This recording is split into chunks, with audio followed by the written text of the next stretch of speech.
मैं कांग्रेस के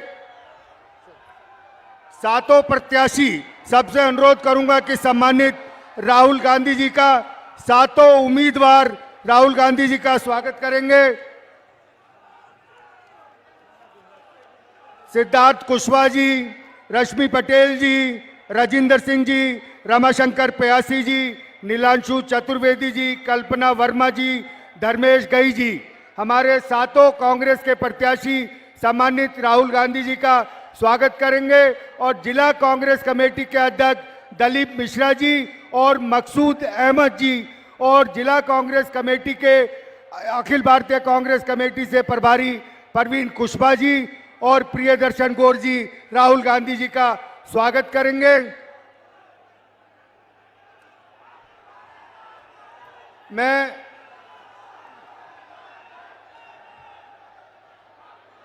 राजिंदर सिंह जी से अनुरोध करूंगा, जो हमारी मैनिफेस्टो कमेटी के अध्यक्ष हैं, वो अपने उसको कंटिन्यू रखें और इसके बाद स्वागत भाषण चले।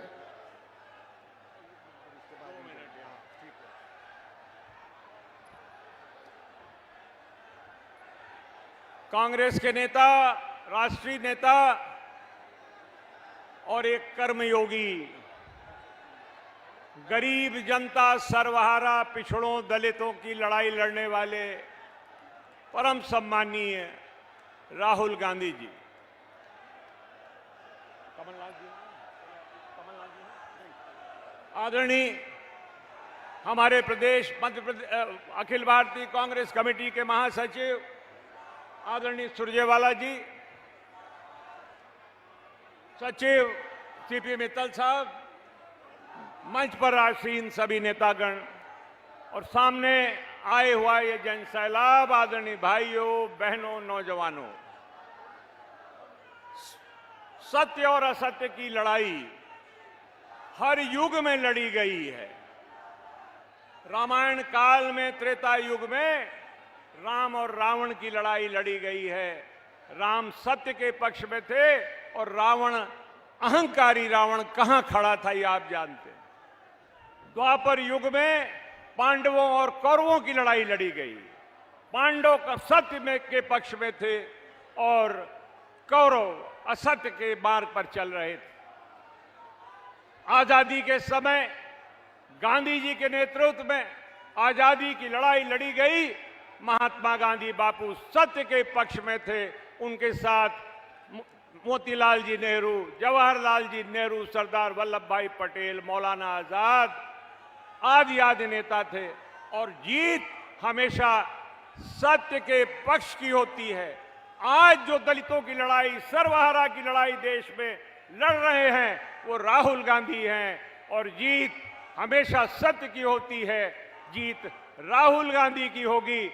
सत्य परेशान हो सकता है लेकिन पराजित नहीं हो सकता है। मैं आप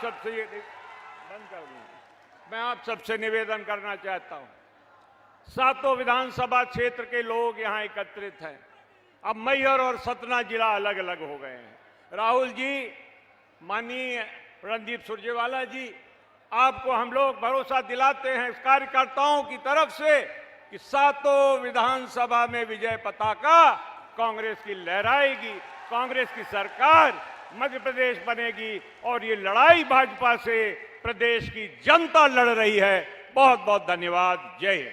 धन्यवाद जी। मैं जिला कांग्रेस कमेटी के अध्यक्ष दलीप मिश्रा जी से अनुरोध करूंगा कि स्वागत भाषण।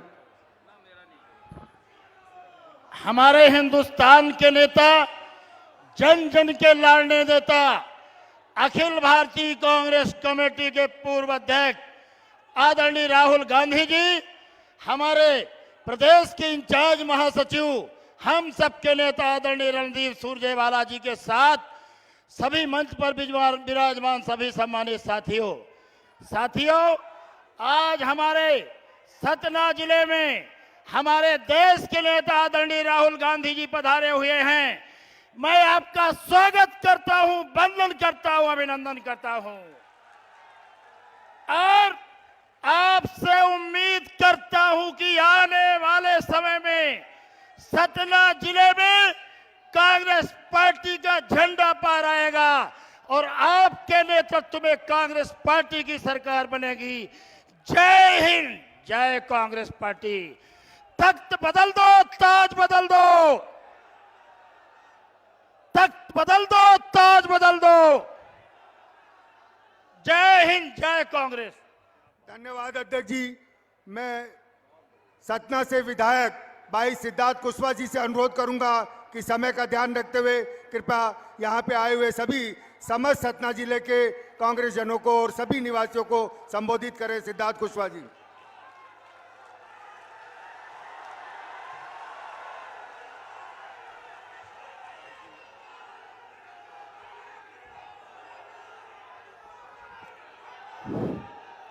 बहुत बहुत धन्यवाद आदरणीय मित्तल साहब।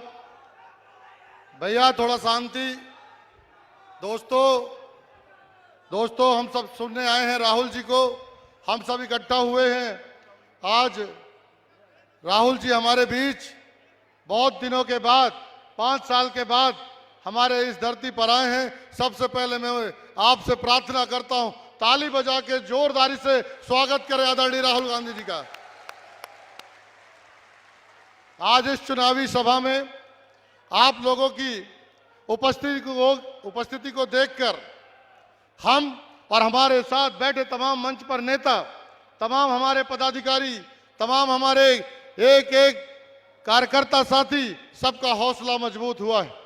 मैं आज अपने शब्दों के माध्यम से आदरणीय इस देश को एक धागे में बांधने वाले, इस देश को एक रास्ते पे एक साथ एकजुट करने वाले हमारे नेता, जन जन के नेता आदरणीय राहुल गांधी जी का बहुत बहुत स्वागत, वंदन, अभिनंदन करता हूं। साथ ही उपस्थित हमारे प्रभारी आदरणीय रणदीप सुरजेवाला जी, आदरणीय पूर्व मंत्री कमलेश्वर पटेल जी, आदरणीय राज्यसभा के सांसद राजमणि सिंह पटेल जी, आदरणीय पूर्व मंत्री सईद अहमद जी, आदरणीय प्रभारी गौर साहब, प्रियदर्शन गौर जी, हमारे सम्मानित अध्यक्ष श्री दिलीप मिश्रा जी, श्री मकसूद अहमद जी, पूर्व लोकसभा के प्रत्याशी रहे श्री राजा राम त्रिपाठी जी, पूर्व विधानसभा के स्पीकर रहे श्री राजेंद्र सिंह जी, विधायक नीलांशु चतुर्वेदी जी, विधायक कल्पना वर्मा जी, विधानसभा के प्रत्याशी भाई धर्मेश घई जी, भाई रमाशंकर प्यासी जी, डॉक्टर रश्मि सिंह जी, आप सबका भी बहुत बहुत स्वागत। साथ ही लोकसभा के प्रभारी हमारे साथी एआईसीसी से प्रभारी आदरणीय प्रवीण जी, आपका भी बहुत बहुत स्वागत। अगल बगल के क्षेत्र से आए आदरणीय पूर्व विधायक राम लखन पटेल जी, पूर्व लोकसभा प्रत्याशी रहे सुधीर सिंह तोमर जी, मनीष तिवारी जी, रविंद्र सिंह सेठी जी, विक्की चौरसिया जी, गुरमीत सिंह मंगू जी, पप्पू शुक्ला जी, सज्जन तिवारी जी, बीएल यादव जी, डॉली चौरसिया जी, उर्मिला त्रिपाठी जी, साथ ही बरमेन सिंह जी, साथ ही वेदांती त्रिपाठी जी, राम कुमार तिवारी जी, श्री शेरू भाई एनएसयूआई के साथी, तमाम सबका बहुत बहुत स्वागत, वंदन, अभिनंदन। आज यह चुनाव मध्य प्रदेश के नौजवानों का है, यह चुनाव मध्य प्रदेश के किसानों का है, यह चुनाव मध्य प्रदेश के मजदूरों का है, मध्य प्रदेश के कर्मचारियों का है। यह चुनाव सिर्फ विधानसभा का चुनाव नहीं, यह चुनाव है मध्य प्रदेश की सरकार को बदलने का। वो सरकार जिसने पिछले 20 साल से मध्य प्रदेश को ठगा है, मध्य प्रदेश को लूटा है। कल आपके बीच में, कल हमारे सतना में देश के प्रधानमंत्री मोदी जी आए, क्या बोल के गए? 5 साल तक हम फ्री में राशन देंगे। क्या सिर्फ राशन से, क्या सिर्फ भोजन से समाज चल सकता है? क्या परिवार चल सकता है? क्या देश चल सकता है? यह स्वाभिमानी समाज है, यह पैदा करके खाने वाला समाज है। इस देश के लोग पूरी दुनिया को पालते हैं, पूरे दुनिया को राशन पहुंचाते हैं और उनको फ्री का राशन देने का लालच दे रहे हैं मोदी जी। यहां के सांसद जो कि पिछले 20 साल से हैं, 10 साल जिला पंचायत के अध्यक्ष भी रहे, क्या किया? इस विधानसभा क्षेत्र के लिए क्या किया? इस शहर के लिए क्या किया? मैंने एक प्रश्न पूछा था कि 20 साल की सांसद निधि जो विकास कार्य के लिए दी गई है, उसको आपने इस विधानसभा में कब कहां खर्च किया है? आज तक वो जवाब नहीं दे पाए। आज तक वो जवाब नहीं दे पाए। क्यों? क्योंकि उन्होंने कभी ईमानदारी से जनता का काम नहीं किया, कभी ईमानदारी से सतना का काम नहीं किया, सतना वालों का काम नहीं किया।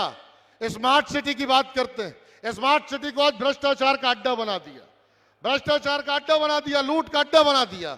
आप लोगों से प्रार्थना है, आप लोगों से निवेदन है, जो जो लोग जहां जहां से आए हैं, अपने अपने पोलिंग में, अपने अपने गांव में, अपने अपने आसपास कांग्रेस की सहायता करें। आज वो कांग्रेस जिसने इस देश को आजाद कराया, इस देश को यहां तक पहुंचाया, इस देश को इतना सुंदर संविधान दिया, इतना सुंदर प्रजातंत्र दिया, उस कांग्रेस को आपके सहायता की जरूरत है, आपके विश्वास की आवश्यकता है। उसके लिए हम आपसे प्रार्थना करते हैं, हमारी पूरी पार्टी, हमारी पूरी टीम आपसे प्रार्थना करती।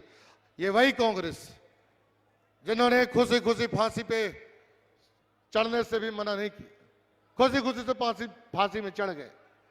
आज पूरे देश में, पूरे प्रदेश में राहुल जी के नाम पर, राहुल जी पे विश्वास करके, कांग्रेस पे विश्वास करके, अभी कर्नाटक का चुनाव उदाहरण है, हिमाचल का चुनाव उदाहरण है, और मध्य प्रदेश में भी आज ये वातावरण है। मध्य प्रदेश में ये वातावरण है कि आज हर विधानसभा में, हर जिले में कांग्रेस की स्थिति मजबूत हुई है। बस उसे आपको संभालना है, उसको पोलिंग तक पहुंचाना है, उसको परिणाम में बदलना है। इन्हीं प्रार्थना के साथ सभी नेताओं का, आदरणीय राहुल जी का, आदरणीय सुरजेवाला जी का स्वागत, वंदन, अभिनंदन करते हुए अपनी बात पूरी करता हूं। जय हिंद, जय कांग्रेस, जय सतना। धन्यवाद सिद्धार्थ भाई।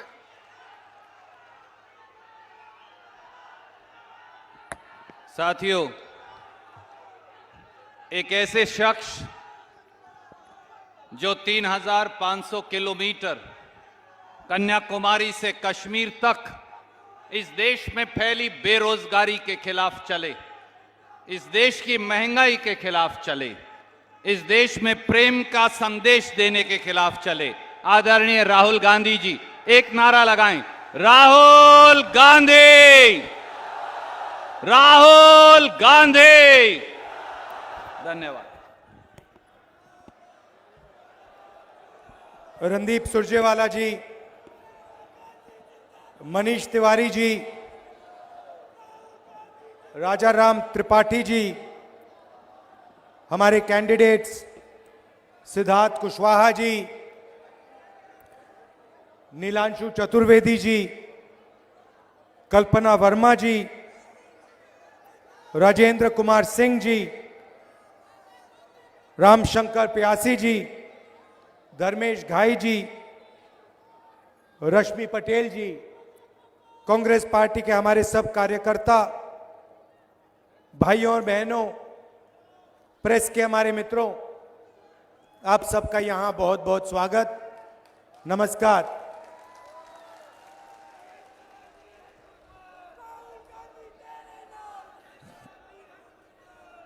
कुछ महीने पहले, 1 साल हो गया, मैं कन्याकुमारी से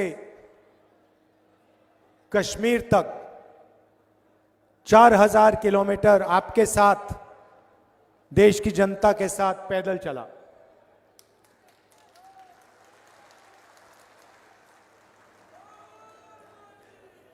बारिश में, गर्मी में, बर्फ में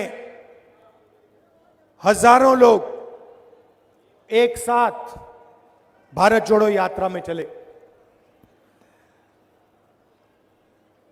बहुत सारे लोगों से बातचीत हुई, लाखों युवाओं से मिला, किसानों से मिला, मजदूरों से मिला, छोटे व्यापारियों से मिला। और जब भी मैं किसी युवा से मिलता था, मैं उससे 2 सवाल पूछता था, क्या पढ़े हो और क्या करने जा रहे हो या क्या कर रहे हो। जवाब मिलता था, इंजीनियरिंग कर रहा हूं, इंजीनियरिंग पढ़ी, डॉक्टरी पढ़ी, कोर्ट में काम करने के लिए लीगल स्टडीज की, और फिर जब मैं पूछता था क्या कर रहे हो आजकल, क्या कर रहे हो, जवाब मिलता था राहुल जी हम तो बेरोजगार हैं। जहां भी मैं गया, जहां भी बीजेपी की सरकार थी, सारे के सारे युवा हम तो बेरोजगार हैं। देखना चाहते हो तो मैं दिखाता हूं, यहां पे बेरोजगार युवा जो हैं हाथ उठा के दिखाइए, ये देखिए हो गया काम। तो प्रदेश में जहां भी देखो बेरोजगार युवा आपको मिलेंगे। और जब मैं, भैया एक सेकंड बोलने दीजिए, और जब मैं उनसे पूछता था अच्छा रेलवे स्टेशन में मुझे एक युवा मिलता है, कुली जो कपड़े पहनते हैं, लाल रंग के कपड़े पहनते हैं, लाल रंग के कपड़े पहनते हुए मुझे मिलता है। मैंने बातचीत शुरू की, मैंने कहा कुली बनने से पहले तुम्हारा सपना क्या था? कहता है राहुल जी मैं इंजीनियर बनना चाहता था। मैंने पूछा क्या हुआ? कहता है राहुल जी मैंने सिविल इंजीनियरिंग की डिग्री ली, हजारों रुपए मैंने प्राइवेट कॉलेज को दिए, रोजगार नहीं मिला, आज मैं कुली का काम कर रहा हूं। यह इस प्रदेश की और इस देश की सच्चाई है। युवाओं में कोई कमी नहीं है, ऊर्जा है। भैया ये बाद में करना, ऊर्जा है, देश को मजबूत बनाना चाहते हैं, देश को खड़ा करना चाहते हैं, मगर यह देश करोड़ों युवाओं को रोजगार नहीं दे पा रहा है। तो सवाल उठता है यह हो क्यों रहा है? युवाओं में कोई कमी नहीं है। अगर कमी होती तो हम कहते देखो भैया युवा काम नहीं करना चाहते, युवाओं में कमी है इसलिए रोजगार नहीं है। मगर युवाओं में कोई कमी नहीं है। दुनिया के सबसे कर्मठ होशियार युवा हमारे देश में है, इस प्रदेश में है। लाखों युवाओं से मैं मिला हूं, कोई कमी नहीं है।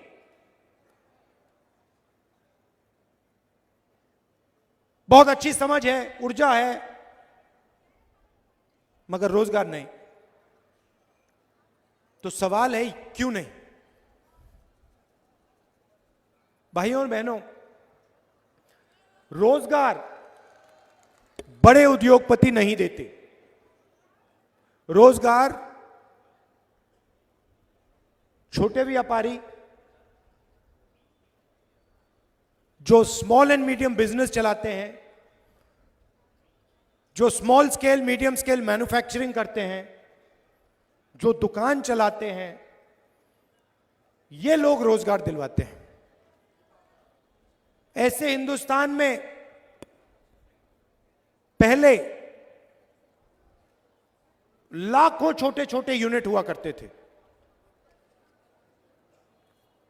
कोई लोहे का काम करता था, कोई छोटी ऑटो कंपोनेंट्स का काम करता था, मैन्युफैक्चरिंग करता था। छोटे छोटे छोटे छोटे लाखों यूनिट्स थे, ये हमारे युवाओं को रोजगार देते थे। नरेंद्र मोदी जी आए, बीजेपी की सरकारें आई और उन्होंने इन यूनिट्स पर आक्रमण शुरू कर दिया। छोटे व्यापारियों पर स्मॉल मीडियम बिजनेस पर आक्रमण शुरू कर दिया। कैसे किया? नोटबंदी और जीएसटी। जीएसटी भाइयों और बहनों, ये टैक्स नहीं है। जीएसटी किसानों पर, छोटे व्यापारियों पर, स्मॉल और मीडियम बिजनेस वालों पर आक्रमण है। ये हथियार है जीएसटी। छोटे बिजनेसेस को मारने का, खत्म करने का हथियार है। पहली बार हिंदुस्तान में, पहली बार किसान टैक्स देता है। 12% ट्रैक्टर पे, 18% पेस्टिसाइड पे, 5% फर्टिलाइजर पर। हमारा किसान, जो इस देश की रीढ़ की हड्डी है, वो जीएसटी में टैक्स देता है। और पूरा देश जीएसटी में हर रोज पैसा भरता रहता है। गाड़ी में पेट्रोल डाला, स्कूटर में पेट्रोल डाला, जीएसटी। कपड़े खरीदे, जीएसटी। स्कूटर खरीदा, जीएसटी। किसान खेत में काम कर रहा है, ट्रैक्टर चला रहा है, जीएसटी। जीएसटी कौन देता है? जीएसटी देश की गरीब जनता देती है। और सुनिए, जीएसटी ओबीसी वर्ग देता है, दलित वर्ग देता है, पिछड़ा वर्ग, आदिवासी वर्ग देता है, और जनरल वर्ग के गरीब लोग जीएसटी देते हैं।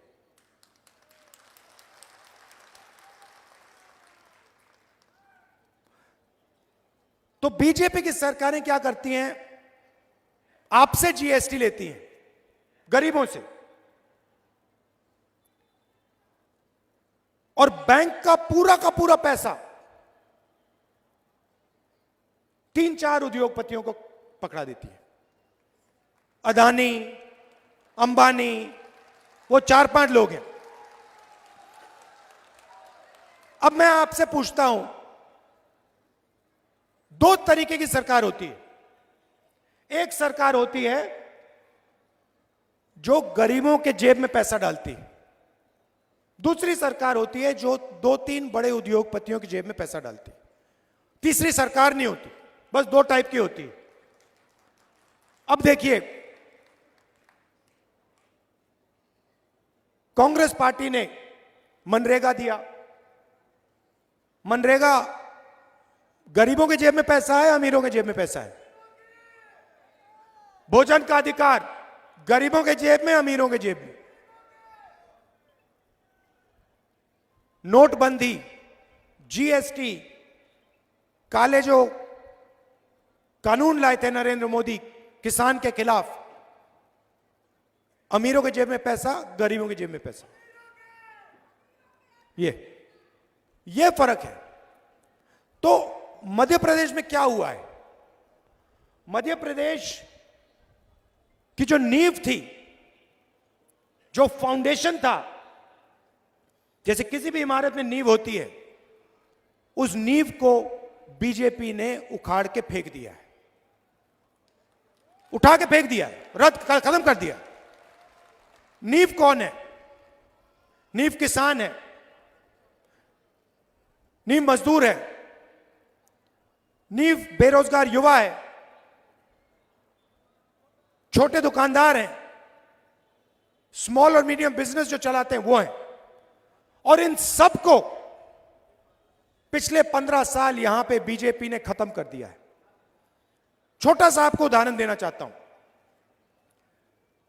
पास में छत्तीसगढ़ है।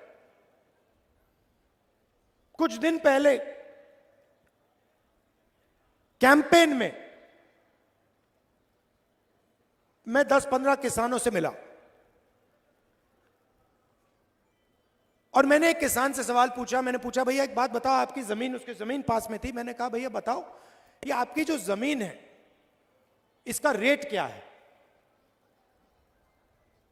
मैं हैरान हो गया। किसान मुझे कहता है, राहुल जी मुझे रेट नहीं मालूम। मैंने कहा, भाई तुम्हें रेट नहीं मालूम? तुम्हें रेट क्यों नहीं मालूम, अपनी जमीन की रेट क्यों नहीं मालूम? कहता है राहुल जी मैं तो इसको कभी बेचूंगा नहीं, मैं बेचना नहीं चाहता जमीन को। अगर मैं बेचना नहीं चाहता तो रेट का क्या मतलब? तो मैंने कहा बेचना क्यों नहीं चाहते हो? कहता है राहुल जी मुझे यहां पे धान के लिए 3,200 रुपए प्रति क्विंटल मिलता है। बीजेपी की सरकार थी, डर लगता था, कर्जे में जीता था। रोज मुझे यह नहीं मालूम होता था कि कब आत्महत्या करने की जरूरत पड़ जाए। भाइयों और बहनों, मध्य प्रदेश में 18,000 किसानों ने आत्महत्या की है पिछले 18 साल।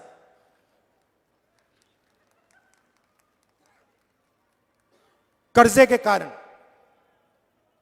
क्यों? क्योंकि बीजेपी ने उनको सही दाम नहीं दिया। मध्य प्रदेश में किसान को सही रेट मिलता ही नहीं है, सही रेट मिलता नहीं है, कर्जा लेना पड़ता है, जमीन बेचनी पड़ती है। छत्तीसगढ़ में किसान कहता है भैया हमें अपनी जमीन का दाम ही नहीं मालूम। वहां पे स्टेज में पिछले इलेक्शन में और यहां मैंने वायदा किया था, छत्तीसगढ़ में मैंने कहा था कि देखिए धान का रेट 5 साल पहले की बात कर रहा हूं, धान का रेट 2,500 रुपए प्रति क्विंटल छत्तीसगढ़ के किसानों को गारंटी करके मिलेगा। पहला वायदा। दूसरा वायदा, छत्तीसगढ़ के किसान का कर्जा माफ होगा। तीसरा वायदा, हर महीने मजदूरों के बैंक अकाउंट में छत्तीसगढ़ की सरकार सीधा पैसा डालेगी। ये 3 वायदे किसानों मजदूरों को किए मैंने, और ये हमने पूरे कर दिए। अब हुआ क्या? नहीं, अब हुआ क्या?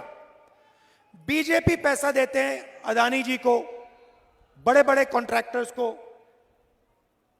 अरबपतियों को। जब बीजेपी की सरकार अदानी को पैसा देती है तो अदानी उस पैसे को कहां खर्च करता है? मध्य प्रदेश में खर्च करता है, आपके गांव में खर्च करता है, कस्बों में खर्च करता है, अमेरिका में जाके घर खरीदता है, जापान में जाके घर खरीदता है, दुबई में घर जाके खरीदता है, दिल्ली में जाके रेस्टोरेंट में खाना खाता है। तो आपका पैसा आपके जेब से निकलता है, जीएसटी से निकलता है, अदानी जी की जेब में जाता है और बाकी दुनिया में चला जाता है।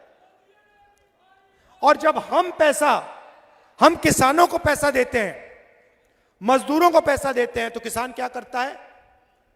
छोटे दुकानदार के यहां जाता है, गांव में, शहरों में, और माल खरीदता है। जैसे ही किसान और मजदूर दुकान में जाकर माल खरीदते हैं, छोटे व्यापारी का बिजनेस चालू हो जाता है। मतलब जैसे मोटरसाइकिल का इंजन चालू होता है, वैसे अर्थव्यवस्था चालू हो जाती है। तो आज मध्य प्रदेश में किसान डरा हुआ है, मजदूर डरा हुआ है, छोटा दुकानदार डरा हुआ है, छोटे व्यापारी डरे हुए हैं, क्योंकि आपकी जो अर्थव्यवस्था है उसका इंजन चालू नहीं है। और इस भाषण में आपको यह बताना चाहता हूं कि हमारा लक्ष्य जो हमने छत्तीसगढ़ के किसानों के लिए किया है, वो हम मध्य प्रदेश के किसानों और मजदूरों और छोटे दुकानदारों के लिए करना चाहते हैं।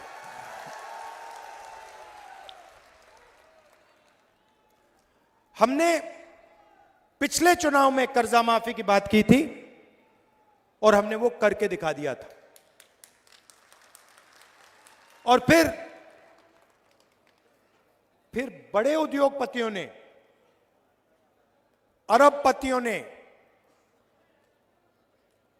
नरेंद्र मोदी जी और चौहान जी से मिलकर मध्य प्रदेश से आपकी सरकार और हमारी सरकार चोरी की, क्योंकि वो जानते हैं कि मध्य प्रदेश की कांग्रेस की सरकार अदानी जी के लिए काम नहीं करेगी, किसानों के लिए, मजदूरों के लिए, छोटे दुकानदारों के लिए काम करेगी। गैस सिलेंडर का रेट क्या है भैया? 1200। छत्तीसगढ़ में क्या रेट है? यहां पे 1200, वहां पे 500। कितने दिन के लिए देगी भैया? 1 महीना के लिए देगी। उसके बाद हम 5 साल के लिए 500 रुपए का सिलेंडर देंगे, क्योंकि हम जानते हैं जब तक हमने जनता की जेब में पैसा नहीं डाला, जब तक हमने जनता की जेब में पैसा नहीं डाला, तब तक मध्य प्रदेश पैरों पर नहीं खड़ा हो सकता। मैंने छत्तीसगढ़, कर्नाटक के चीफ मिनिस्टर से साफ कह दिया, और मध्य प्रदेश में भी यही कहूंगा, जितना पैसा बीजेपी ने अदानी और बड़े अरबपतियों को दिया है, उतना पैसा कांग्रेस पार्टी की सरकार सबसे गरीब लोगों को देने जा रही है। अब देखिए, मेरे सामने अभी आंकड़ा रखा गया, इससे आप पूरी की पूरी कहानी समझ जाओगे। 2021 में 670 किसानों ने मध्य प्रदेश में आत्महत्या की। 670। जानते हो कितने किसानों ने आत्महत्या छत्तीसगढ़ में की? 70 छत्तीसगढ़ में, 670 मध्य प्रदेश में। तकरीबन 10 गुना ज्यादा किसानों ने मध्य प्रदेश में आत्महत्या की है। क्यों? क्योंकि छत्तीसगढ़ की सरकार किसानों की सरकार है, मजदूरों की सरकार है, और मध्य प्रदेश की सरकार अरबपतियों की सरकार है। अब नरेंद्र मोदी जी भाषण देने आए, और मैंने उनका भाषण सुना। भाषण में नरेंद्र मोदी जी कहते हैं, भाइयों और बहनों, कहते थे, भाइयों और बहनों, मैं ओबीसी वर्ग का हूं। जहां भी जाते थे, मैं ओबीसी वर्ग का हूं, मैं ओबीसी वर्ग का हूं, मैं ओबीसी वर्ग का हूं। भैया 2 करोड़ रुपए का सूट पहनते हैं, क्या चाय की बात कर रहे हो? हजारों करोड़ रुपए के हवाई जहाज में जाते हैं, हजारों करोड़ के हवाई जहाज में जाते हैं, 2 करोड़ 3 करोड़ का सूट पहनते हैं। खैर, कहते हैं मैं ओबीसी हूं। हर भाषण में बोल बोलकर प्रधानमंत्री बन गए। भैया, एक दिन में नरेंद्र मोदी कम से कम 1-2 सूट तो पहनेंगे। आपने कभी देखा 2 दिन में नरेंद्र मोदी ने 1 सूट पहन लिया? कभी देखा आपने? कभी देखा है? मेरी ये सफेद शर्ट चलती है, बस यही चलती है। यही मैं पहनता हूं। नरेंद्र मोदी हर रोज कोई ना कोई नया कपड़ा पहनते हैं, लाखों रुपए का, और फिर आपसे कहते हैं, पहले कहते थे भाई और बहनों मैं ओबीसी हूं। अब कुछ दिन पहले मैंने उनका भाषण सुना, कहते हैं भैया हिंदुस्तान में सिर्फ एक जात है वो है गरीब। मतलब नरेंद्र मोदी ओबीसी और देश में सिर्फ एक जात, वो है गरीब। देश में ना ओबीसी है, ना दलित है, ना आदिवासी है, ना जनरल है, सिर्फ गरीब। ये इनका नया भाषण है। हिंदुस्तान से नरेंद्र मोदी के दिमाग में जात पता है क्यों गायब हो गई? क्योंकि मैंने जाति जनगणना की बात शुरू कर दी। जैसे मैंने कहा कि भैया ये पता लगाते हैं इस देश में कितने ओबीसी युवा हैं, कितने दलित हैं, कितने आदिवासी हैं, किसकी कितनी आबादी है। उस दिन से नरेंद्र मोदी कहते हैं, राहुल जी हिंदुस्तान में कोई जात नहीं, गायब हो गई जात, खत्म।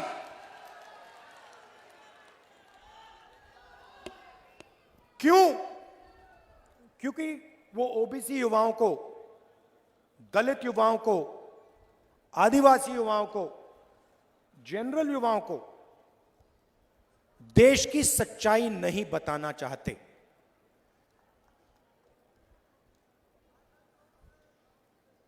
कन्याकुमारी से कश्मीर में चला, मेरा एक्सपीरियंस है सबसे ज्यादा मुझे ओबीसी वर्ग के लोग मिले। जहां भी मैं गया सबसे ज्यादा ओबीसी वर्ग के लोग मिले।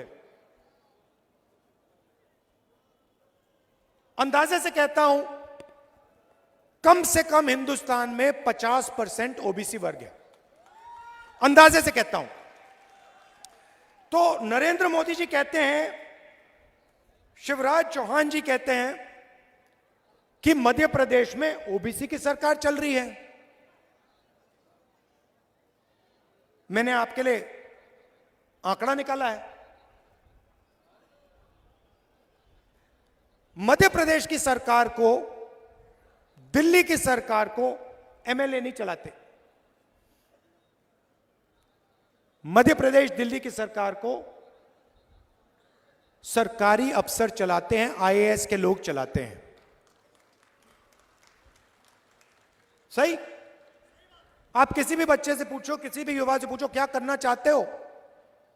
हम आईएएस में जाना चाहते हैं, आईपीएस में जाना चाहते हैं, क्योंकि वो जानते हैं देश को एमएलए नहीं चलाता, देश को आईएएस चलाती है, आईपीएस चलाती है, अफसर चलाते हैं।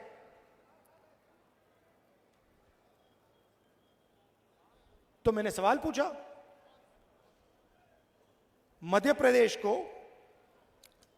53 सेक्रेटरी चलाते हैं, सरकारी अफसर हैं।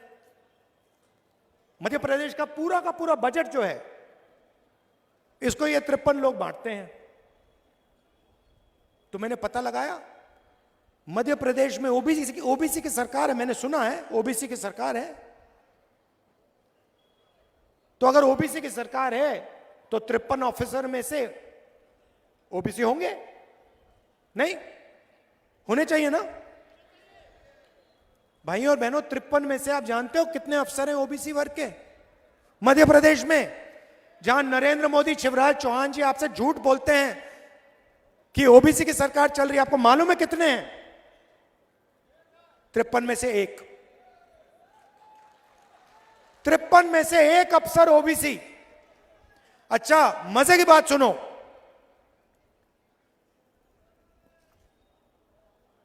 तिरपन में से एक ओबीसी। अगर मध्य प्रदेश का बजट 100 रुपए का है तो ओबीसी अफसर जो है वो सिर्फ 33 पैसे पर निर्णय लेता है। मतलब ओबीसी 50%, आपकी आबादी 50%, आपकी भागीदारी 100 रुपए में से 33 पैसा।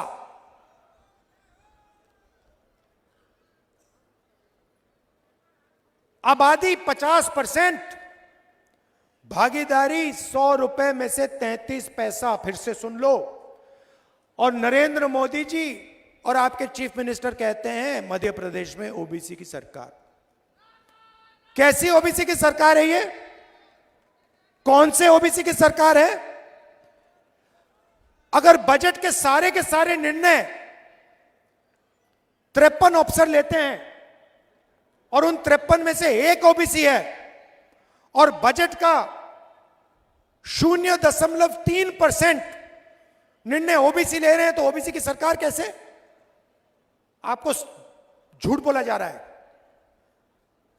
यहां कोई ओबीसी की सरकार नहीं है, यहां पे ओबीसी की कोई भागीदारी नहीं है।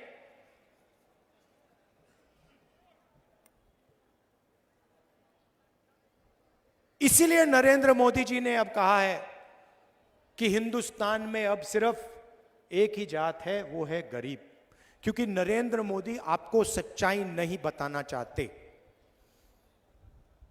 नरेंद्र मोदी हिंदुस्तान की सच्चाई ओबीसी वर्ग को नहीं बताना चाहते, और मैं हिंदुस्तान की सच्चाई ओबीसी वर्ग को बताना चाहता हूं। मैं ओबीसी वर्ग को कहना चाहता हूं कि आपकी आबादी 50%, आपकी भागीदारी 0.3%। शर्म की बात है। नरेंद्र मोदी इस बात को छुपाना चाहते हैं। इसीलिए अपने किसी भी भाषण में नरेंद्र मोदी जनजाति जनगणना की बात नहीं कर सकता, क्योंकि नरेंद्र मोदी जी का रिमोट कंट्रोल अदानी जी के हाथ में है। भाइयों और बहनों, रिमोट कहीं और है।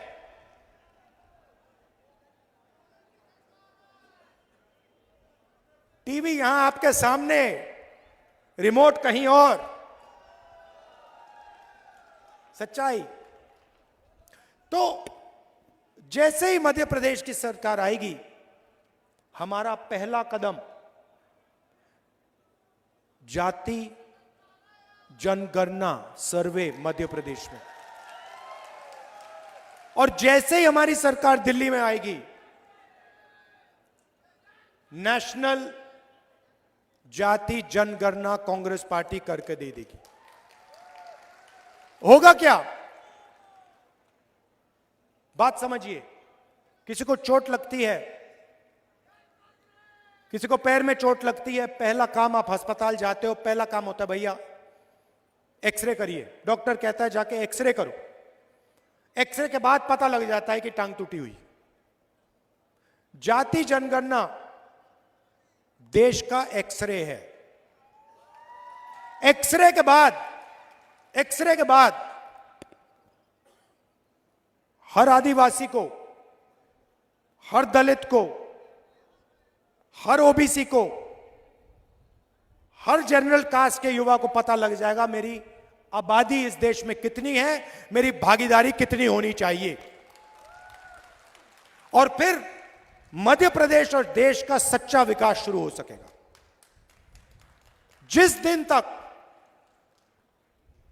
जाति जनगणना नहीं होगी, तब तक पिछड़ी जातियों को भागीदारी नहीं मिल सकती। यह सच्चाई है और यह क्रांतिकारी काम है। इससे देश बदल जाएगा, करोड़ों लोगों की जिंदगी बदल जाएगी। मैं उदाहरण देता हूं आपको छोटा सा, जिससे आप पूरी बात समझ जाएंगे।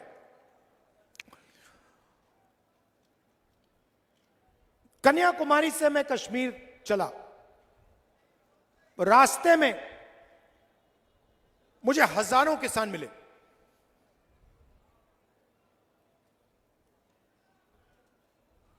तूफान आया, उनका नुकसान हुआ।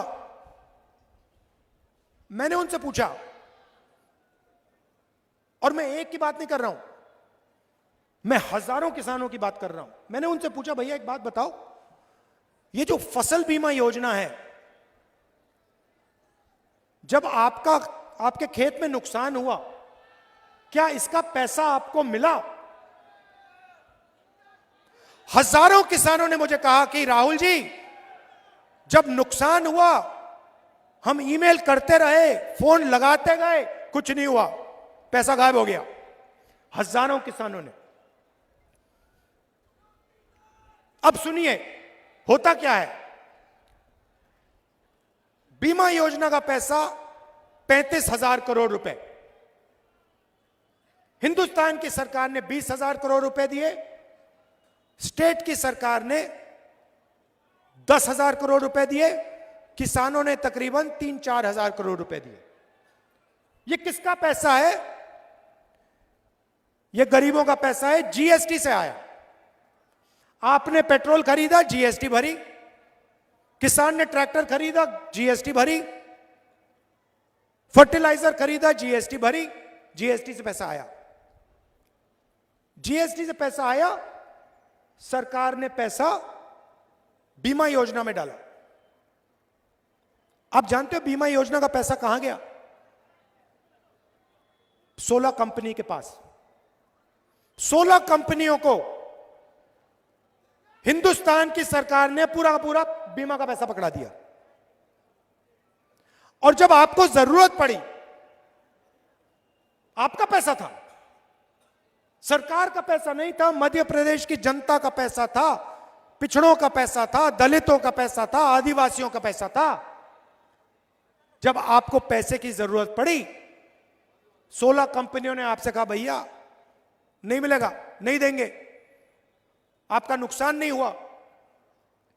आप कह रहे हो कि ओला गिरा, ओला नहीं गिरा। आप कह रहे हो कि तूफान आया, तूफान नहीं आया। आप जानते हो, मैं जानता हूं, मध्य प्रदेश के किसान जानते हैं, पूरा का पूरा पैसा 16 कंपनी में गया। अब मैं आपसे सवाल पूछना चाहता हूं, 16 कंपनी में ओबीसी कितने, दलित कितने, आदिवासी कितने? 0। उसमें एक भी नहीं है। तो हुआ क्या? ओबीसी, दलित, आदिवासी के जेब में से पैसा निकाला गया और सीधा वो पैसा 16 कंपनीज में गया। अच्छा, अगर 16 कंपनी में दलित, आदिवासी, पिछड़े लोग होते तो मैं कहता ठीक है भैया, पिछड़ों की जेब से गया, दलितों की जेब से गया, आदिवासियों की जेब से गया। 16 कंपनी है, उसमें आदिवासी लोग काम करते हैं, दलित लोग काम करते हैं, ओबीसी लोग काम करते हैं, ठीक है। मगर आपका तो उसमें एक आदमी नहीं है, एक आदमी नहीं है। तो आपके जेब में से पैसा जा रहा है, 16 कंपनी के जेब में जा रहा है। आप देखते रहो। आपको बात समझ नहीं आ रही भैया, हो क्या रहा है ये? हमने बीमा का पैसा भरा, जब नुकसान हुआ कहते नहीं है। यह सच्चाई है। और नरेंद्र मोदी जी का एक ही काम है,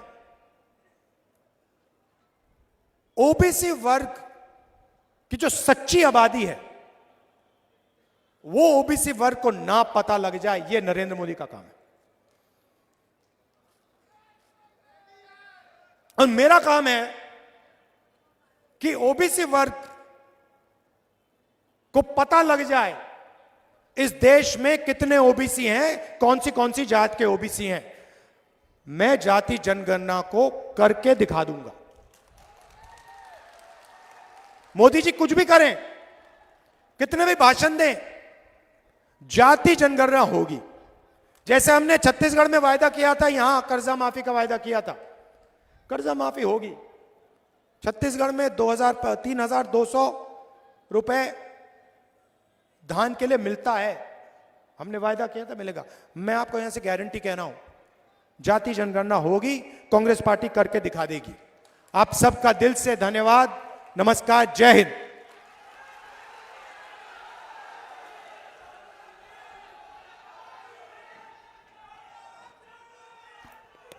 आप चुनाव का समय है, धनतेरस और दिवाली की शुभकामनाएं। आप सबको बहुत बहुत शुभकामनाएं। नमस्कार।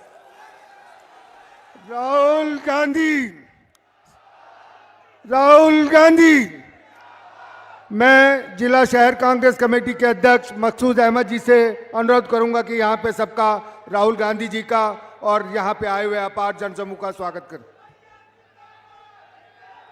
आदरणीय हमारे नेता राहुल गांधी जी, यहाँ पर उपस्थित हमारे सभी वरिष्ठ जन, सभी कांग्रेस के प्रत्याशीगण और सभी जिले से आए हुए ब्लॉक कांग्रेस कमेटी, महिला कांग्रेस, सेवा दल, एनएसयूआई, युवक कांग्रेस, सभी पदाधिकारी, सभी मंडलम सेक्टर के आदरणीय साथियों और इस सतना जिले की विधानसभा, प्रत्येक विधानसभा से आए हुए सभी सम्मानित नागरिकों का मैं हृदय से आभार व्यक्त करता हूं कि आपने जो पैगाम हमारे नेता का लिया है वो आम मतदाता तक पहुंचाते हुए सतना जिले की 7 सीटों से कांग्रेस का परचम लहराते हुए हमारे नेता के विश्वास को एक मोहर लगाएंगे और हमें विश्वास है कि आप लोगों के इसी हिम्मत से यहाँ पर सरकार बनेगी। आप सबका यहाँ पर उपस्थित रहने के लिए मैं आभार व्यक्त करता हूँ। धन्यवाद। जय हिंद।